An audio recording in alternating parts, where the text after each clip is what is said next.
La musique évolue sans cesse et nous régale de sa multitude de styles existants. Le rock'n'roll, la soul, le hip-hop, la new wave, et j'en passe. Alors que certains genres ne se démodent jamais, d'autres passent à la trappe. Mais l'un d'entre eux qui a connu ses heures de gloire puis un désamour du public n'a pas disparu. Il s'est transformé pour survivre.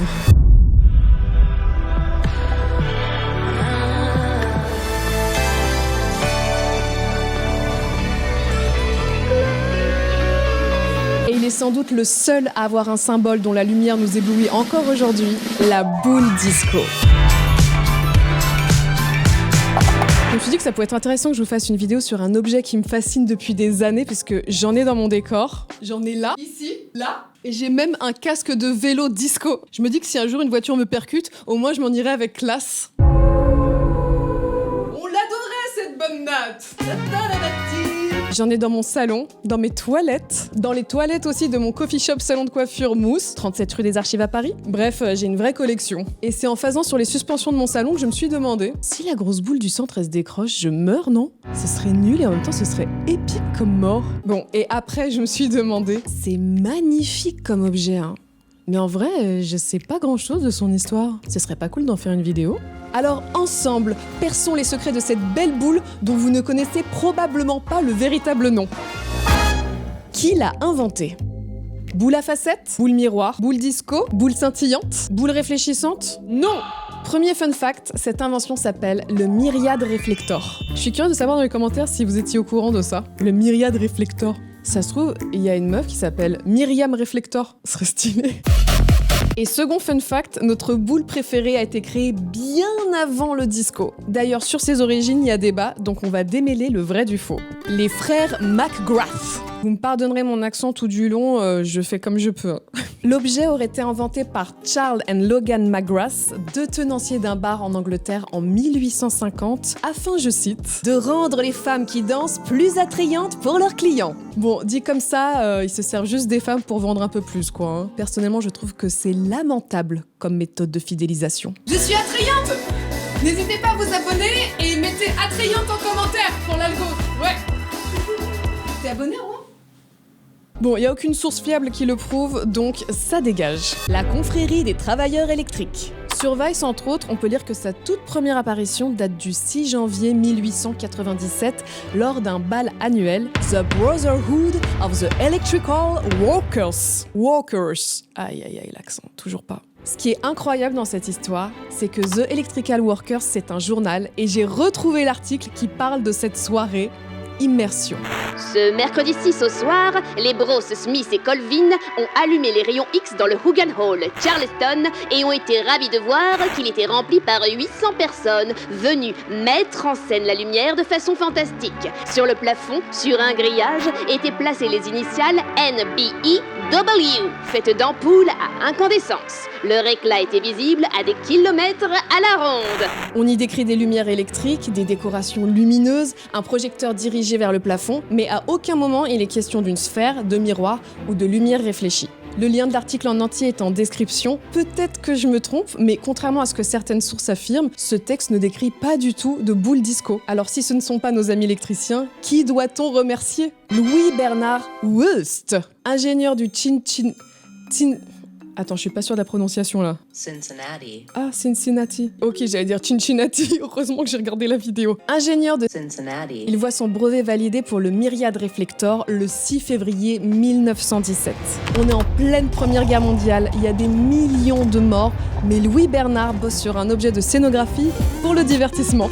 Peut-être une volonté d'apporter un peu de lumière dans cet air très sombre, ou peut-être que je m'invente une histoire, je sais pas.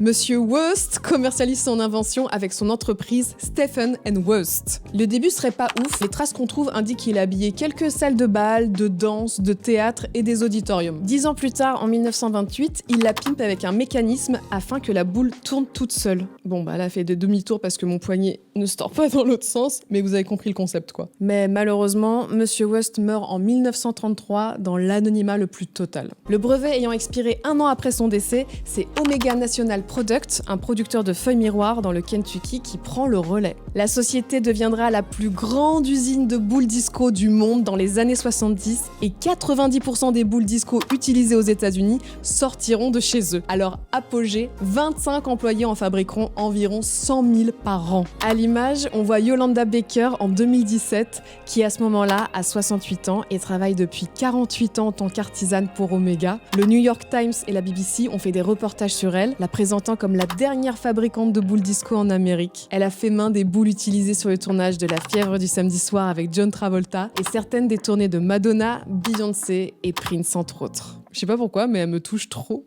C'est triste, mais le créateur du myriade réflecteur ne verra jamais le banger que ça va devenir dans les années 70. Et les années 70, on va y venir, mais avant, comment ça marche ? Attention, voici la définition peu digeste initiale de la boule disco. Heureusement, Monsieur West nous a fait un petit dessin. Une myriade de réflecteurs comprenant des miroirs montés pour former un polyèdre délimité par un système convexe de face plane en combinaison avec des moyens de suspension du dispositif de sorte qu'il puisse être basculé et tourné simultanément pour produire une myriade de réflexions lorsque des rayons lumineux provenant d'une source étrangère sont projetés sur celui-ci. Ça devrait être interdit de faire des phrases aussi longues sans ponctuation, bordel. Bon, techniquement, ça repose sur un phénomène naturel, la réflexion spéculaire. Bienvenue dans Natou et Découverte. Le rayon lumineux arrive avec un angle sur la surface réfléchissante et repart avec exactement le même angle de l'autre côté de la perpendiculaire à la surface. Bon, c'est grâce à cet effet qu'on se voit dans un miroir, quoi. Et au fil du temps, on a créé de superbes œuvres utilisant la réflexion. La galerie des glaces, dont les lustres et miroirs réfléchissent la lumière pour agrandir l'espace, ou l'art de l'Ayéné Karis. De l'Ayéné Kari en perse. C'est une décoration à base de miroirs taillés placés en mosaïque. Une chose est sûre, elle est originale cette invention. Malgré ses débuts timides, notre boule commence à se faire remarquer. En 1927, elle fait ses premiers pas au cinéma dans le film Berlin, die Symphonie der Großstadt. Là encore, l'accent, je pense que c'est pas ça. À cette époque, on la voit lors de concerts de jazz, mais aussi dans des milieux surprenants comme des hôpitaux psychiatriques pour égayer l'endroit. C'est étonnant quand on connaît la psychiatrie de l'époque à base de lobotomie et d'électrochocs. Ensuite, en 1947, elle chope un nouveau rôle dans le film Casablanca lors de la scène de danse. Mais on est encore loin du symbole que ça va devenir dans les années 70. Avant d'en parler, il faut le contexte des années 60. Le disco, c'est l'héritage de la culture hippie, mais aussi des mouvements LGBTQIA+, afro-américains et latinos. Le disco, c'est une fête multiculturelle qui signe un acte de liberté, et voilà comment c'est arrivé. Précédemment, dans les années 60. La guerre du Vietnam provoque un clivage entre la jeunesse américaine et son gouvernement. La peur du communisme pousse les USA à envoyer des troupes sur place, des troupes parfois issues du service militaire obligatoire. Et à la télévision, les jeunes voient des milliers de soldats de leur âge mourir. À ce sentiment d'injustice se mêlent les mensonges de l'État répétant sans cesse que la victoire est proche. Mais en 61, Kennedy devient le plus jeune président des USA. Pour les jeunes, c'est la libération parce qu'il veut mettre fin à la course à l'armement. Mais c'est compliqué de mettre fin à une guerre. Du coup, naît le mouvement hippie, qui confronte les valeurs conservatrices telles que la famille traditionnelle, la société de consommation, le militarisme et la morale religieuse face au vivre ensemble, la non-propriété, le refus de violence et l'amour libre. Parce que les femmes subissent le sexisme et le patriarcat, les Afro-Américains subissent le racisme et les violences policières, les LGBTQIA+, l'homophobie et aussi les violences policières.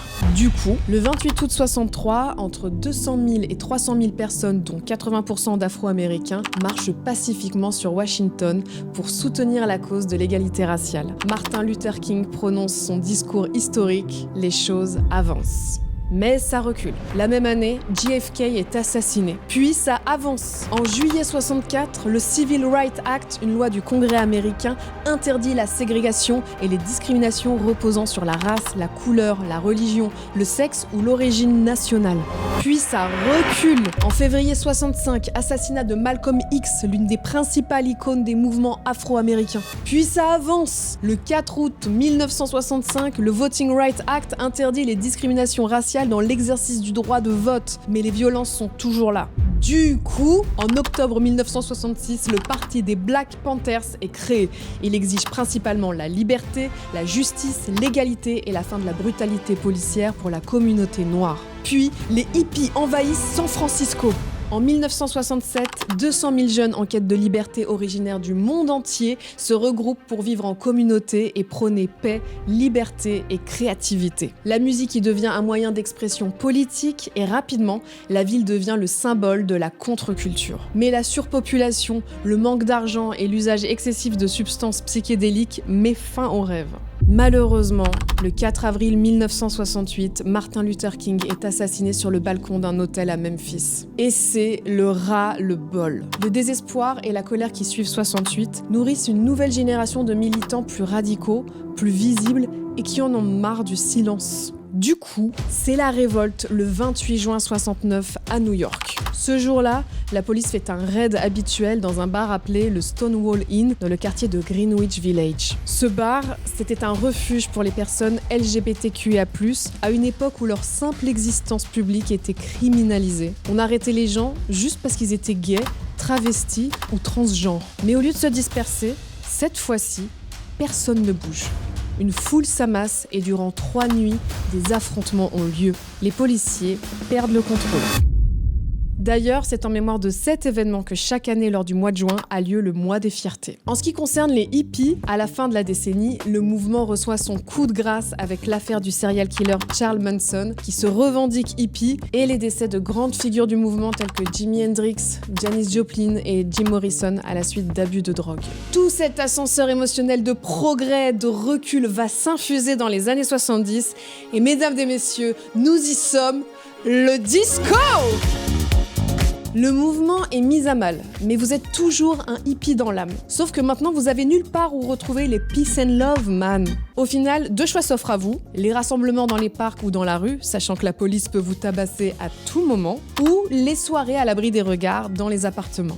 On est avant l'arrivée des discothèques aux États-Unis. D'ailleurs, fun fact, la première discothèque est parisienne et date de 1947, le whisky à gogo.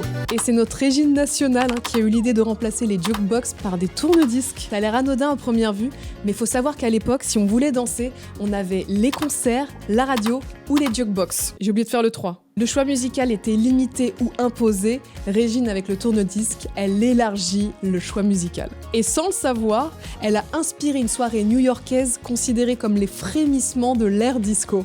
C'est ouf. Le loft de David Mancuso.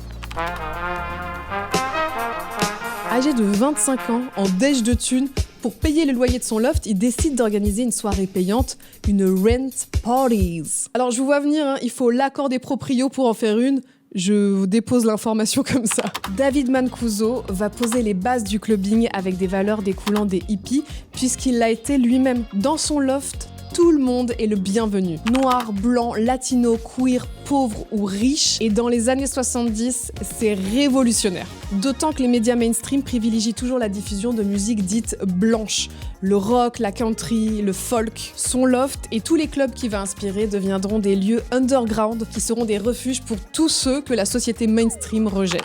C'est dans ces discothèques que la culture disco naît avant même d'avoir un nom. C'est un mélange de funk, de soul, de rhythm and blues et un soupçon de latino et gospel. Le disco, c'est la musique de la liberté et des minorités qui se réapproprient la nuit. Tim Lawrence, expert de la période disco, a pu interviewer Mancuso. Pour lui, voici la recette parfaite pour faire une fête. Un groupe d'amis qui veut se rejoindre et danser, une salle avec une bonne acoustique et assez de place pour danser, un haut plafond, un joli sol en bois, de l'intimité pour que les gens puissent se relaxer, un sound system autour de 100 dB et une décoration avec des boules à facettes. Il est là notre myriade réflector. Et rapidement, il devient un indispensable à la fête. Mancuso inspire toute la génération suivante de laquelle découlent des clubs mythiques qui ont voulu reproduire l'esprit du loft. Et dans ces soirées underground, la lumière prend une place essentielle. La boule disco devient un outil parfait pour créer une ambiance hypnotique, cosmique et planante. Elle transforme une pièce entière.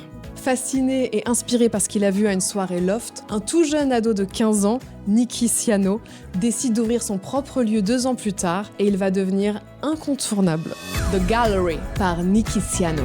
Nicky a tout juste 17 ans et bien sûr, pour faire mieux que Mancuso, il va choisir une boule à facettes de 91 cm de diamètre, soit 30 cm de plus. Ah les hommes, et toujours cette histoire de taille. Ça y est, notre boule à facettes est un must-have. Au passage, c'est d'ailleurs Nicky Siano qui a transformé le statut des DJ. Avant, le disque jockey c'était juste un technicien qui mettait des disques, point. Lui, grâce à l'arrivée des platines, il mixe comme un voyage émotionnel, il fait des moments de tension, des montées, des transitions, les gens pleurent, crient et rient sur la piste. Ces soirées sont une expérience. C'est chez lui que le DJ devient une star et le mix un art.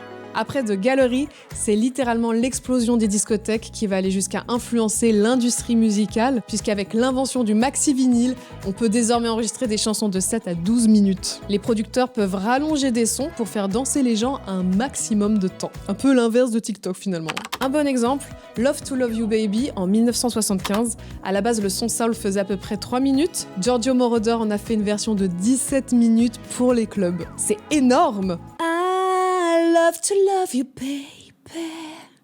Après, ça devient un petit peu cochon. Bon, on pourrait parler de musique disco pendant des heures parce que j'adore ça. Barry White, ABBA, Céron. Mais ce qui nous intéresse, c'est ça. Durant la seconde moitié des 70s, elle va devenir visible aux yeux du monde entier et en particulier grâce à un film, La fièvre du samedi soir. C'est le début de la disco fever. Tout le monde va être contaminé et la France n'est pas en reste dans l'histoire. On a des vrais grands noms, à commencer par notre diva du disco, Dalida. D'ailleurs, si Gigi s'appelle comme ça, c'est grâce à elle. Gigi! Mais qu'est-ce qu'ils connaissent à la musique, les Américains? À part le twist et le rock'n'roll. Et tu n'es pas Gigi, tu es Lola. Tu n'es pas concerné.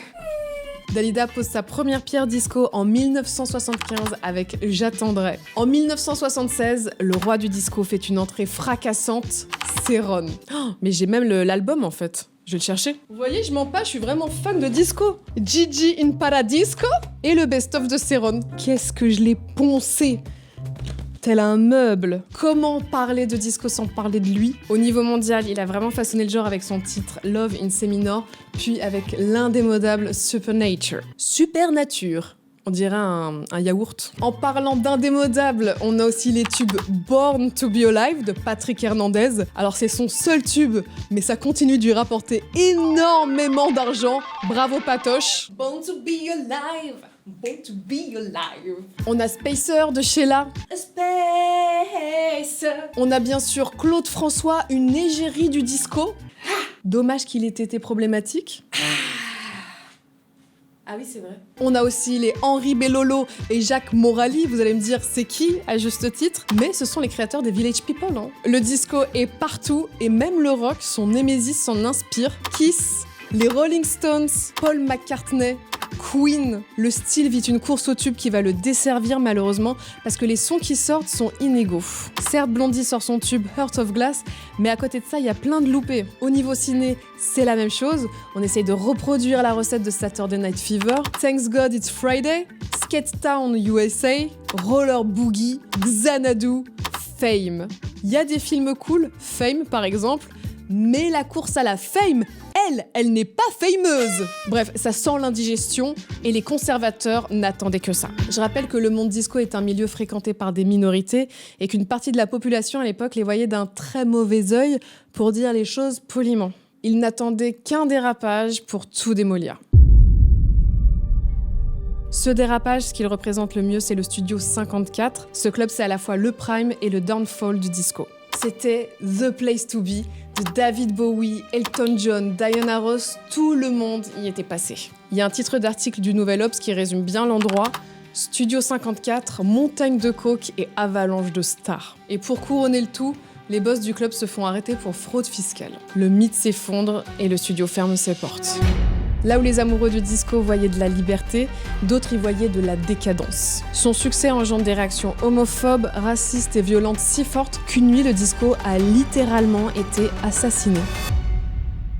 Ça peut sembler chelou, mais parlons baseball. Steve Dahl, un animateur d'une radio rock, décide de mener une action contre le disco en créant le slogan « Disco sucks », traduisible par « le disco c'est nul ». Et beaucoup trop motivé, il organise un événement anti-disco, la Disco Demolition Night. Le fou du bus pour moi. Enfin, le fou de la cabine au fond de sa radio, quoi. Le 12 juillet 79, entre 2 matchs de baseball dans le stade des White Sox à Chicago, il pose une boîte contenant des vinyles disco et la fait exploser. Dans la foule, des auditeurs venus pour assister à la Disco Demolition Night pètent un câble, envahissent le terrain avec leurs vinyles disco et allument des feux pour les détruire. Résultat, la police anti-émeute fait évacuer le stade et les White Sox déclarent forfait. Bon, je vous rassure, le disco n'est pas mort ce soir-là, mais c'est le début de la fin. Progressivement, le rock va revenir au devant de la scène et à nouveau dominer. On peut considérer I Will Survive comme le dernier tube disco de l'époque. Un titre lourd de sens que notre boule à facettes va prendre au pied de la lettre. L'héritage. Dans les années 80, les discothèques ont mué en club et l'enfant de la soul et du funk, désormais ringardisé, a vu sa descendance naître. La house, la techno, la high energy. Ses riffs de basse se sont transformés en notes de synthé et ses batteries en boîtes à rythme. L'italo-disco de Giorgio Moroder avec des tubes comme I Feel Love a continué de faire danser les foules, c'est Ron aussi.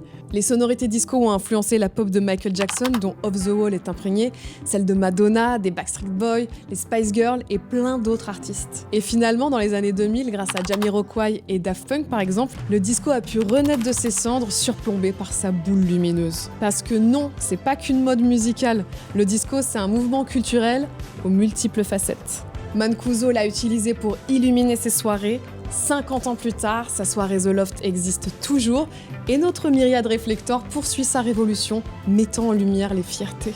Malgré elle, la boule disco a été témoin de beaucoup de changements dans la société et c'est fou comment sous son œil, les communautés ont pu s'exprimer et se développer. Aujourd'hui, en dehors du disco revival musical, notre boule célèbre a donné naissance à de belles œuvres d'art comme le caca, enfin le CA, je sais pas comment on dit, faites pas attention, mais c'est très beau. La NASA a utilisé son aspect pour en faire un satellite et elle a fait son entrée dans nos domiciles sous toutes ses formes. Horloge, miroir, veste, WC, casque de vélo. En tout cas, je suis trop contente d'avoir cette fascination pour cet objet parce que finalement, ça m'a appris plein de choses et j'espère que vous aussi. J'espère que vous avez aimé cette vidéo qui est très différente de ce que je fais d'habitude, donc si c'est le cas, n'hésitez pas à mettre des likes, des commentaires comme ça pour me soutenir et me pousser à en faire d'autres. Bisous et musique!